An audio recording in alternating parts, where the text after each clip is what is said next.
Hi, everybody. Welcome to this installment of Leading in the Digital Era, and a very, very special one coming to you live in Orlando from MES. It's the MES Spring 2024, and I have to be honest with you, it's a really, really important show to me. Most kids grow up saying, I don't want to be a CIO or be in IT.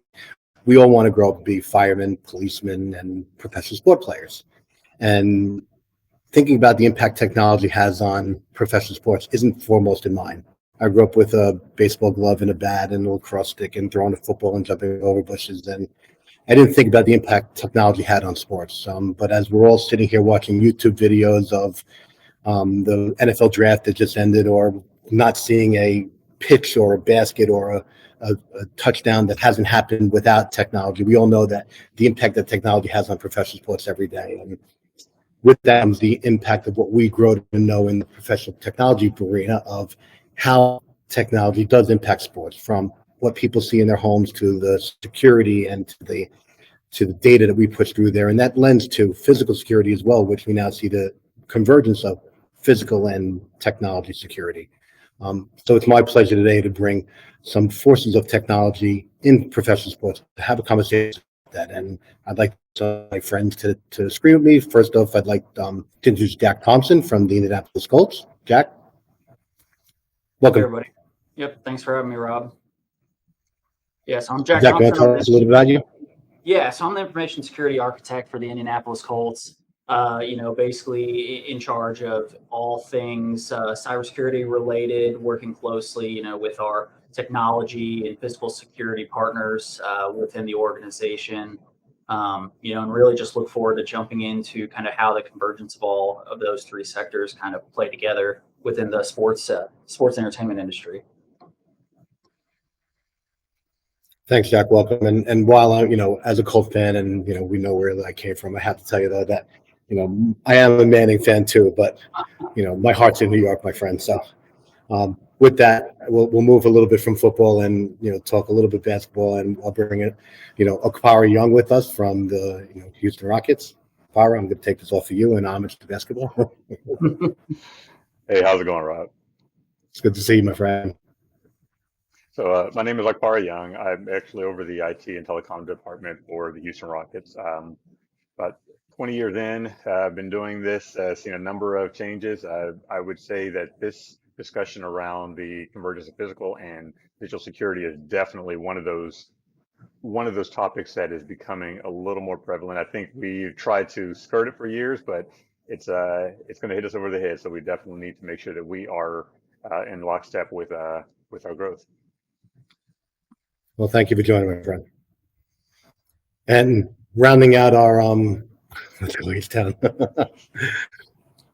so rounding out our live audience today, I'd like to introduce Ray Johnson. Ray, welcome. And Ray's representing two teams here coming up to us from Detroit. How you doing, Rob? Thanks for having me. I'm Ray Johnson. I work for the 𝐿𝐞𝐲 companies. That's the family that owns the Detroit Tigers and the Detroit Red Wings. We also had the Detroit Pistons that play in our Little Caesars Arena. So they're kind of like an adopted child on our team. Been with the company 10 years, retired from law enforcement after 20 years. Worked cybercrime for 14 of those years. So I've got the best of both worlds, cyber and physical security. So I'm really excited about all of this. Ray, thank you for coming in. And before I continue, I would like to thank Ray and for your service. I truly appreciate it. And everyone else that served and given themselves for country. Ray, you said Detroit Pistons. We are going to start with a question. I want to find out what the benefits of working professional sports are. But before you can answer, I feel bad that you mentioned Detroit Pistons without them being able to answer. So with that, I'd like to invite a friend to the stage with us, if you don't mind. Paul, would you please join us? Oh, no. There we go. This guy here.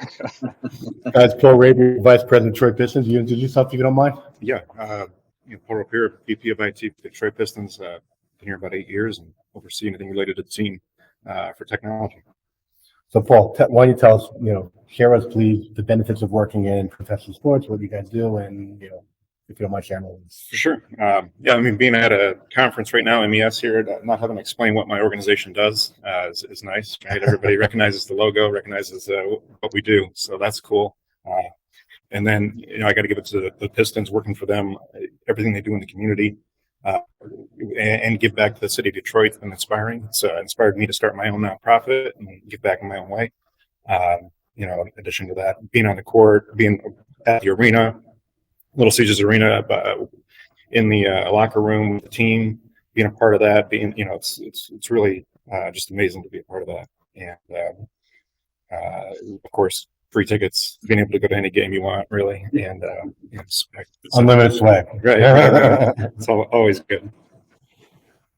Figure you guys want to see one of your friends here, so we dragged them in today. Oh yeah. I was wondering where he was at. Yeah. Where are you guys? I wish you guys were here. Miss you guys. Yeah, likewise. Have fun at MES. We'll Well, I do. appreciate stopping by, All my right, friend. thanks. I'll see you in a little while. See you. So guys, I mean, I didn't want Paul to show you up, but if you guys don't mind asking the same question, because I think everyone that is in IT would love to know what's it like working in professional sports. And Jack, if you don't mind kicking that question off. Yeah, so for me, I was born and raised in Indianapolis, so getting to peek behind the curtain of how kind of the club that I grew up rooting for operates, right? How some of the decisions are made, how the magic is made, right? Because we talk about we all watch the games and how they're played, but we don't really think about what goes on in the background of it.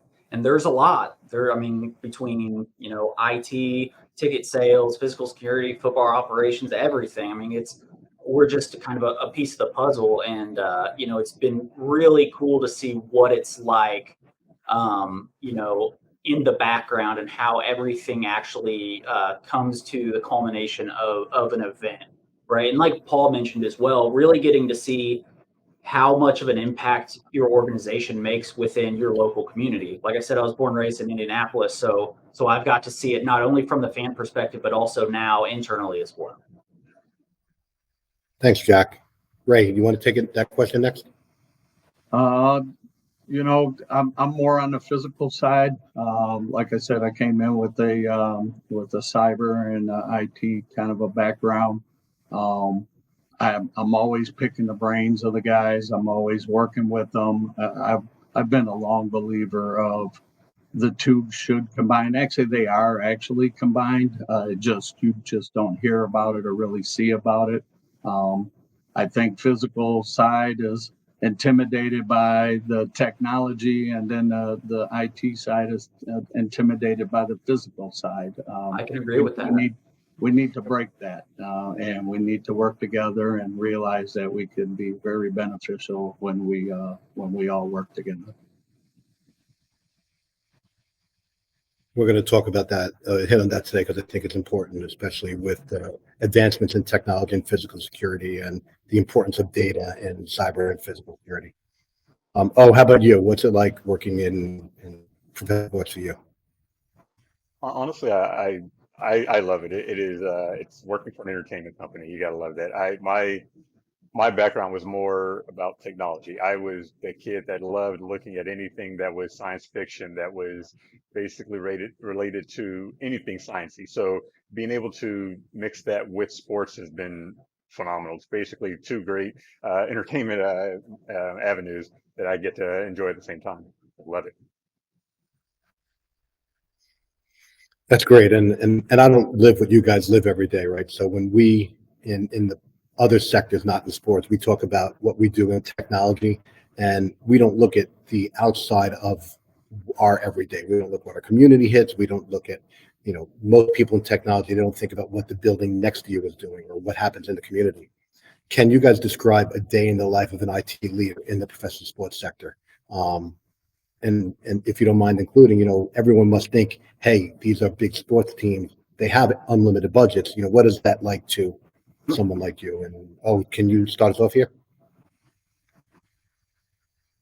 I would say, like many jobs, there are some good points and there's some bad points.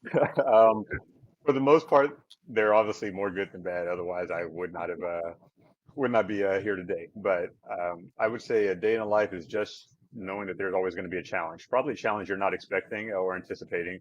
That's the one constant that I'd say is prevalent. I don't know that every day, or that there's any one day that I can say that I can kind of lay out what's going to happen, because it does change. But just basically embracing the change and being able to pivot at a moment's notice is usually the one thing that you have your mind set on when you walk in the office that day.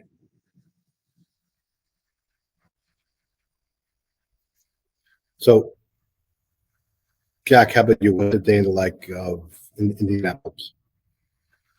Yeah, so I would echo some of what I was saying in terms of, you always run into challenges that you kind of don't expect or anticipate. For me, it's very similar to other organizations in terms of, we're still practitioners in technology and security, right? But some of the focuses are different. One of the biggest differences that I kind of experienced was, as a professional football team, our goal, our mission is to win games, right? And so it kind of changes the shift of, I guess, priority or power within the organization, and ultimately, where some of the decisions lie. If our job is to support the coaching staff, the GMs, the scouts, right, to make sure that we can win those games. And my job in particular is, how can I ensure that we're enabling them to do that job and supporting them, but in a secure manner. So it's, some of the things that we think of in terms of what are our critical processes and, what are our crown jewels and things like that are very different than the other organizations that I've worked for. And, for me, that's kind of the biggest challenge is changing my approach and thought process around that to focus more so on, the product that we're producing for the fans. So just before I throw it to Ray, just to elaborate just one thing, that because it seems to me that you have to report to multiple areas, right? So the Colts doing that for the Colts, but the NFL has sanctioned that every team has a cybersecurity liaison, correct? Or at least someone associated with cybersecurity. With Yes, somebody that can be a dedicated resource, right? And I think that speaks volumes to the NFL's objective of ensuring the integrity of the game, but also ensuring the security of all the data that goes into not only playing the games but streaming the games, ensuring that the fans' data is protected, and making sure that we're putting on a product that people can appreciate, but once the events are over, our job doesn't end, right? So yeah, there's definitely a few different kind of areas, not necessarily that I report to, but I would say partner with, because at the end of the day, we're a collective of the teams, and we really have to collaborate and work together. So I love that collaboration and partnership, and I'd like to come back in a few minutes. But do want to hear a little bit from Ray. And Ray, having a day in the life of you and what you do from a cyber and a physical security thing might be a bit different than most people experience every single day, especially potentially on game days and days people are attending the games in your stadium. One of the things I love about my job is every day is different. It's pretty similar to when I was with law enforcement. You don't know what to expect. As mentioned by both of the guys, and Jack both said it, and you don't know what to expect each day. You can have your day figured out. You think, all right, I got a couple meetings, I got this and that, and so many variables out there can change your day, whether it's weather, politics, just the nature of the event. We had the draft here over the weekend, and we had an idea as to how things are going to operate, but things change quickly. Decisions are made differently, but it all works out. I consider I've been here 10 years and I still call it on-the-job training. Every day is a new day. You learn something different, but you just take all that experience and you retain it, and you just make things better and safer for everybody that comes to your venues or your events. So, this is an interesting question. So, Kevin, longtime friend and SIM New Jersey board member, do the ownerships of each respective organization prioritize cyber, or is it something that they don't fully grasp or understand and invest for the most part? And I've pontificated that IT doesn't get enough play in the organizations, and I kind of put that out there the other day with some fans and not so much fans talking about that. But is cyber or security a prioritization for the organizations? Jack, being the primary cyber responsibility, you want to start with that one? I would say that we're in a position where more and more clubs are beginning to prioritize cyber. I think that from a security perspective, it's really fallen on IT historically, as in most organizations. And then, ultimately it comes down. I mean, every club's going to be different. Every league's going to be different, right? Each club basically has their own ownership group and they have their own priorities. Some prioritize it more based on past experiences, either that they've had with the club or other business ventures. And then some, they kind of see where the shift in technology is and the evolution of everything. I'm very fortunate to have buy-in, all the way up within cyber in my organization. And I would say that it is it's very dependent on the leadership within the club. Oh, how about with you and the Rockets? Yeah, I think I'd echo that same opinion. The conversation of cyber is definitely being discussed a little more, or a lot more, from our overall organization standpoint. Normally you have, your marketing, you have your sales, you have your traditional departments, IT. Cyber is actually one of those pieces that was always kind of an offshoot, as Jack mentioned, of IT, but is now kind of becoming its own standalone component that really needs to be looked at from all areas. And as I mentioned, at least for us, we aren't as tied in with our physical security, and I believe that's actually being bundled in with our own conversations as part of that cyber discussion. It's just part of just security in general.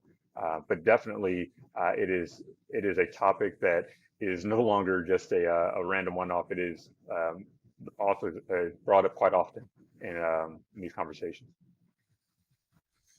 So Ray, I'm interested in your response to that question, but if you don't mind, Ray, tying it in, and given all your years in law enforcement and here, if it's being prioritized in your organization, can you also talk about the transformation in the blend of technology with physical security as well? Have you seen a change with the insertion of new technologies in what you do every day?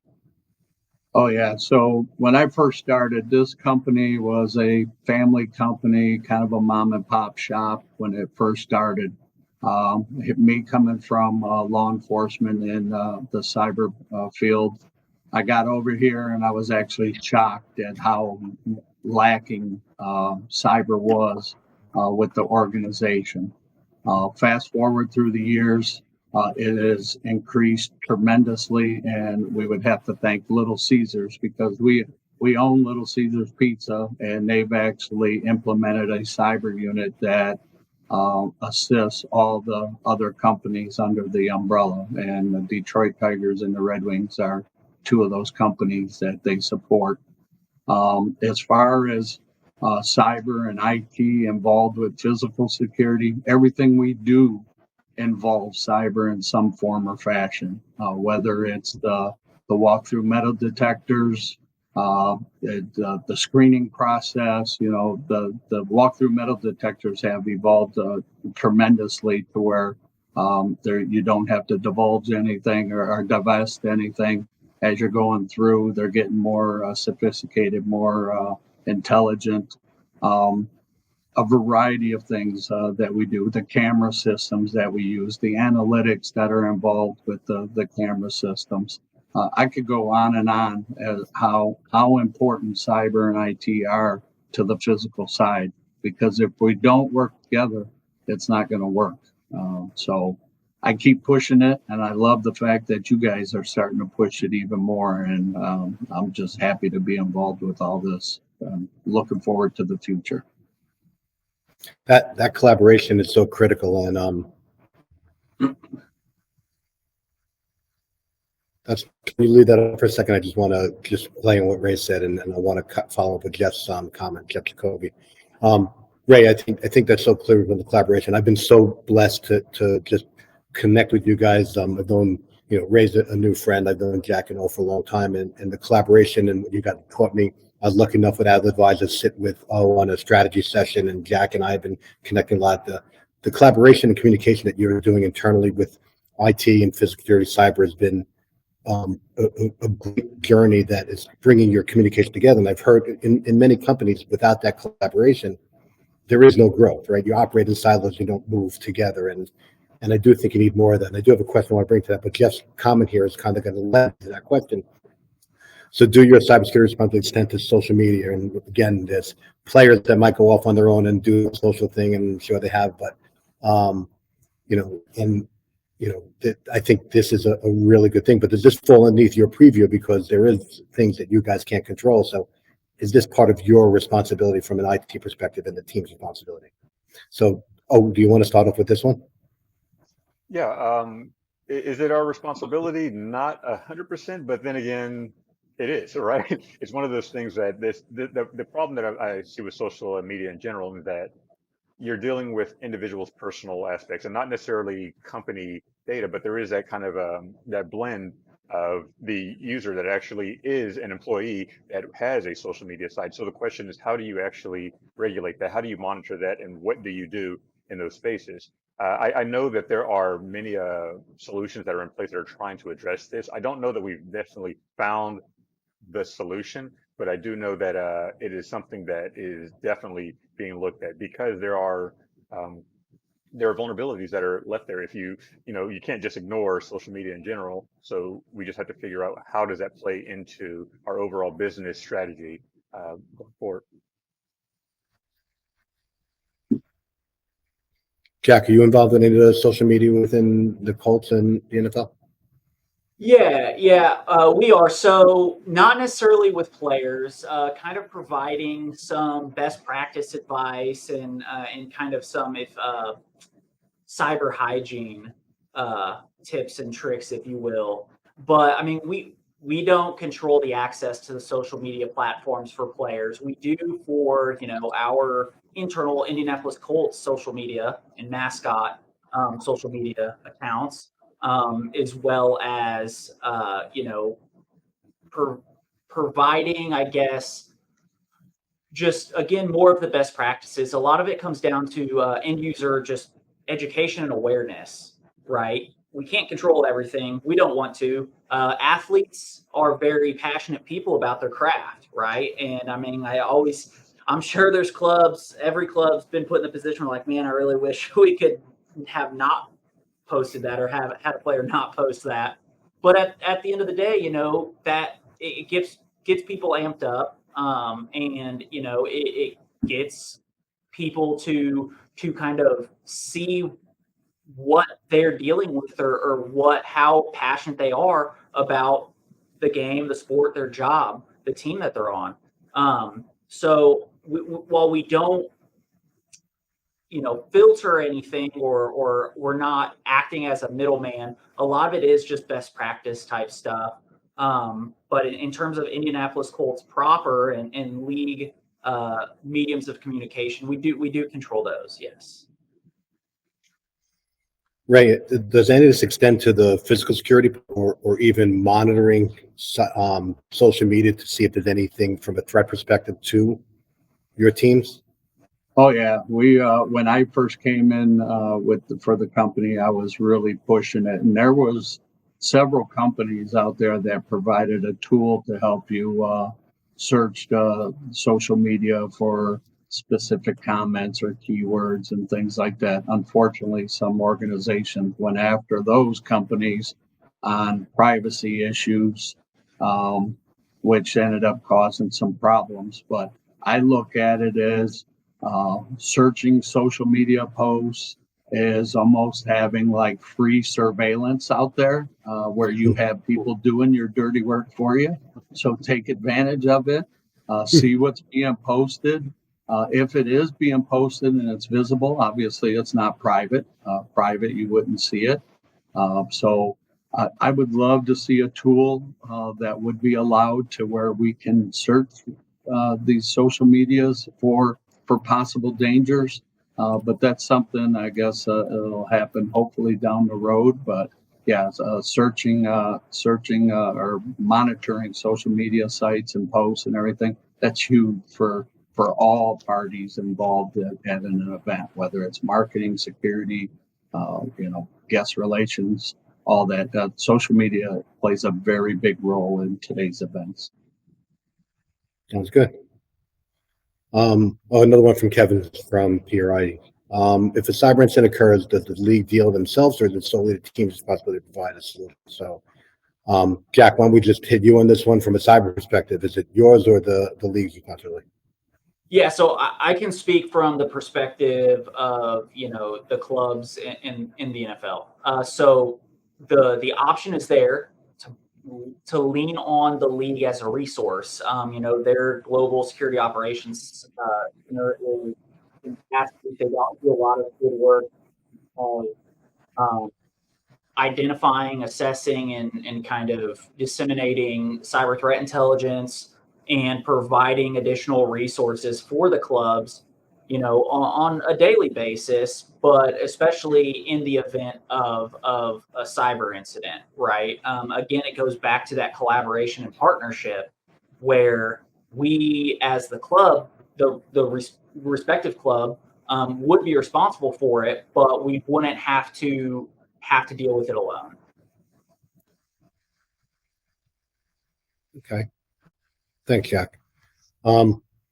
So have you guys, okay. All right. Hey, good question, actually. So, I've worked in many industries where there is sometimes no time off, although when I worked in higher ed also, people thought we had summers off. Now it's our busiest time ever, right? Because students are there, we get most of the work done. Is there a time off when your teams are in the off season of the Ray? I know you're dealing with every season.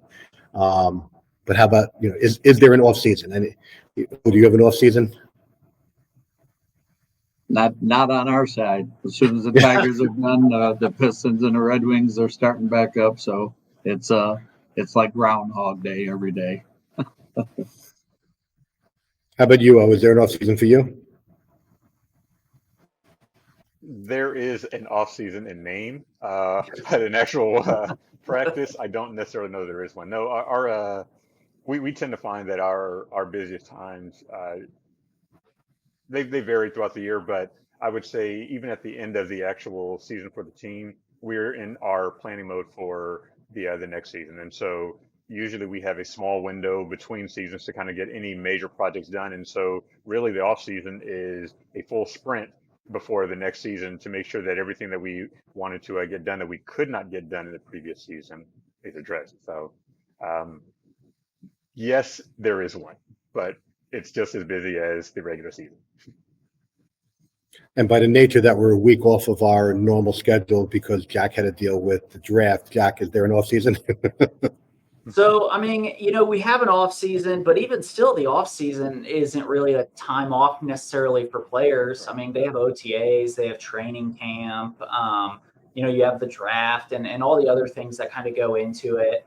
For us, I would say it's not necessarily a time off, it's a shift in prioritization within the organization. We go from less reactive work, which is what we deal with in season, to like O said, more project-based work where we can actually kind of knock out some of the bigger initiatives throughout the year. Because I'll tell you what, if you try and make a big push in the middle of the season, it typically doesn't end well for anybody, especially if something goes sideways. So yeah, we do a lot more of those in kind of what most people consider the off season. So what I'd like to ask you guys also is there in homage to the ESPN highlight reel, where seconds matter between the difference of winning and losing. can you guys share an experience where what you do in your craft, has made a direct impact on game day, whether it's through fan experience, safeguarding data, making sure that something didn't happen, and and we know that if they don't hear about us, we know we're doing a good job, right? So we don't want to talk about the bad here, right? What's our ESPN highlight reel for what you've done where it's impacted game day? And Ray, you want to take the lead on this one? Just off the top of my head, we had a game, a Tiger game. It was it was a concert, I believe, a big concert, and we had an individual that came in dressed in military gear and he was claiming that he needed to do a patrol or an advance of the stadium. We weren't aware of it. So we our red flags went up. We pushed him out of the building, started talking to him, was able to figure out identification. Turned out he was active military, but what he was doing was on his own. His command had no idea he was out there. He was carrying a weapon. We were able to isolate him and have him arrested and get him out of that area. And just the due diligence of the staff and everybody. Just that hair on the back of your neck stands up. Something wasn't right with that. And to me, that was an ESPN highlight, because that could have maybe turned into something really good. Well, I appreciate your leadership there, Ray. Thank you. Oh, how about you? What's your highlight reel? Honestly, it kind of leans a little more into what you started with, and that is, as long as you don't have to talk to us or you don't have to hear from us, we're doing a great job. That's one of the downsides, or maybe it's the upside of working a live event. We don't really get a lot of opportunities to practice in a stadium full of individuals to see how our equipment works. So we have to take it on faith and basically take it with a lot of practice going into it. So for us, knock on wood, I would say I cannot think of anything right now, at least not based off of what Rachel said. We don't have anything, at least that I've experienced that level. But honestly, every event, because it is a live event, is a little bit nerve-wracking, because you want to make sure that all of your practice actually does show itself on the product when the event actually takes place. So we had that same exact conversation a year and a half ago. So I was hoping you'd say you at a steakhouse very late at night when I asked you the same question. And you said, well, we don't know what we're doing, then we're doing a good job. And it was about that live event production when there are no handcuffs. And I appreciate you remembering that conversation. So thank you. So Jack, do you have any highlight reels you want to share with us? Well, first, I would like to say how impressed I am that Ray and his team actually saw the person, because I'm sure they're wearing camouflage, which makes it very difficult for anybody to see them. But I would say, I individually thwarted a nation-state APT actor from ransoming everything. No, not really. Basically, what I would say is similar to O's kind of perspective. If somebody knows we're there, then things have gone very wrong, right? It's everybody says, practice how you play, but it is very hard to mimic a scenario where you have tens of thousands of people in a location, transmitting traffic, hitting your APs and things like that all at once. So realistically, you have to put in, your best effort and try to plan for all the different scenarios that you can, and then react if necessary. But if you've done your due diligence, hopefully everything should go smooth, because if you have to kind of in real time deal with a cyber incident or even a technology incident, and have to kind of invoke your business continuity or disaster recovery plans during a live event, I'll tell you what, that makes for a long night, and it's not fun for anybody. So I would say, realistically, there's so much traffic and data that goes in and out of the pipes at every location during an event. just making sure that, you're set up to protect it as best you can and have the plans and the processes in place so that if things do happen, you know what you're doing, and test those plans. Because what you don't want to do is have to find whatever document or binder that hasn't been reviewed in 3 years to look up, hey, what are we supposed to do in the event of X, right? So really testing to getting that muscle memory down is really the most that you can do. Yeah, do the best that you can. Oh, okay. So I'm going to spin Manuel's questions just a little bit here, right? Because this could probably take us 3 shows. But from a cybersecurity perspective, we want to talk about top threats, threat actors, and I want to extend it to what IT threats we're working with, or physical threats, and with AI hitting us here, this can grow forever and ever and ever. We could be here forever. And Jack, I appreciate your tremendous leadership. We've had these conversations a lot over the last couple of weeks, but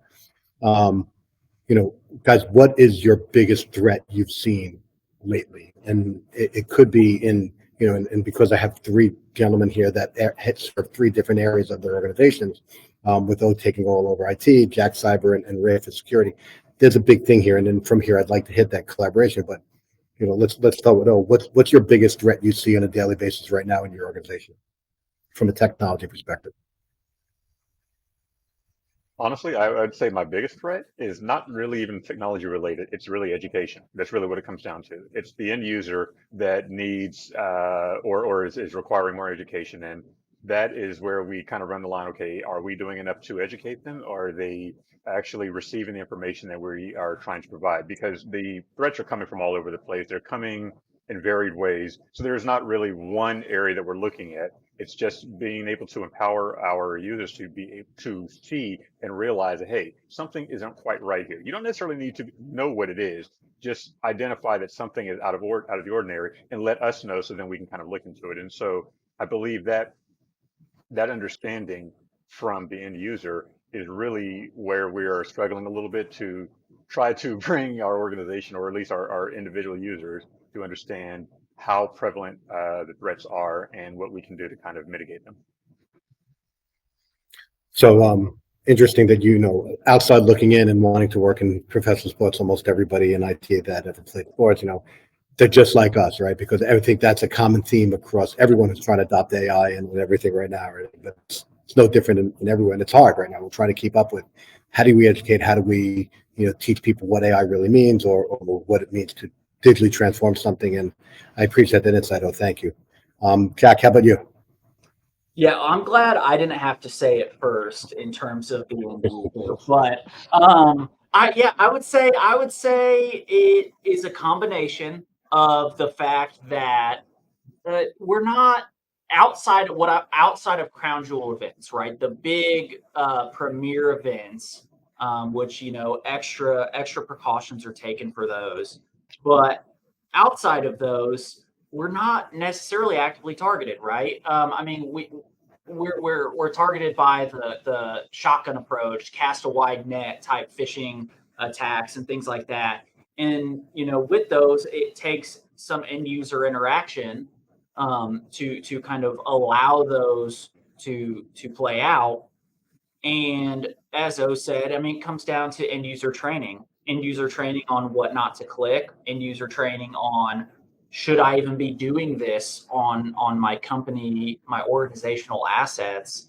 But also, Rob, like you had kind of alluded to, the emergence of artificial intelligence in those tools that are becoming more and more prevalent within our space. It's how realistically, I mean, we'd be doing ourselves a disservice by just completely cutting our users off from those, right? So how do we educate them on how to use them properly? How do we educate them on what to put into and what not to put into the prompts, right?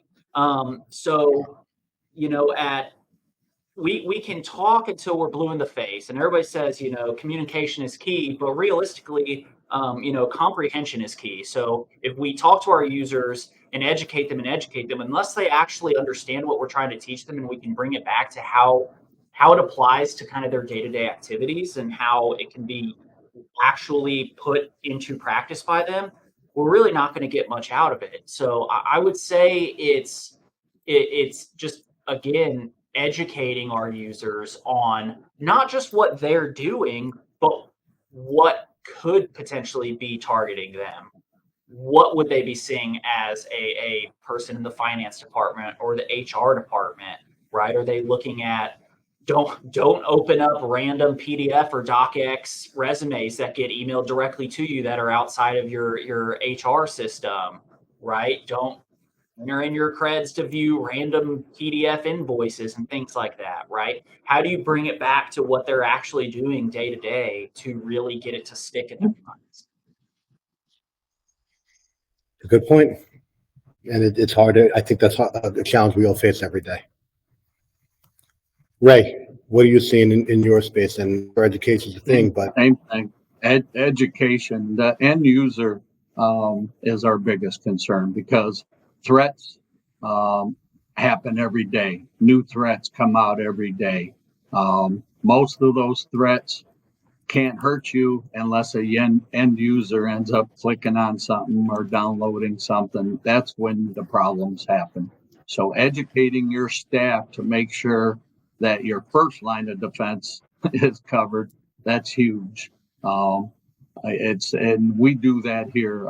Actually, our cyber team, they send out fake phishing emails all the time. Obviously, it's even evolved into the text messages and phone calls, especially with AI, where you can duplicate someone's voice. It's crazy out there. So educating your staff on the do's and don'ts is huge in any organization. Yeah, and especially, I mean, we talk about the convergence of IT and physical security and cybersecurity, right? I mean, even something as simple as propping open a door, right, can open up an avenue for somebody to access, systems, physically access any systems, right, that they can just kind of find in, cubicles or in any open space, right? Because I think once you get physical access to a system, it's so much easier to exploit that system, right? If you take, I mean, because at that point you're taking half of your controls and half of your security stack out of play, right? Your email gateway, your perimeter security. I mean, they're just hands on the device at that point. You're hoping that your EDR can stop them. So I mean, going back to the convergence of everything, like we rely on physical security measures, right, to secure our IT infrastructure, right? And I mean, the physical security measures need the IT backend and infrastructure to operate for the most part. And then from a remote perspective, we secure the IT infrastructure. So again, it's like a circle. I agree. I think it's a full circle. And it looks to me like John Erickson agrees, and John is one of our loyal followers, collaborator, good friend. But John, thank you. So guys, this pains me, and we only have time for one more, but it's not going to be a final thought. I'd like to get through this relatively quickly, and I think it's a long one for us. I do want to get to the collaboration part and then end up with our final thoughts and how to get in touch with you, because I think you're all thought leaders in your own respect. But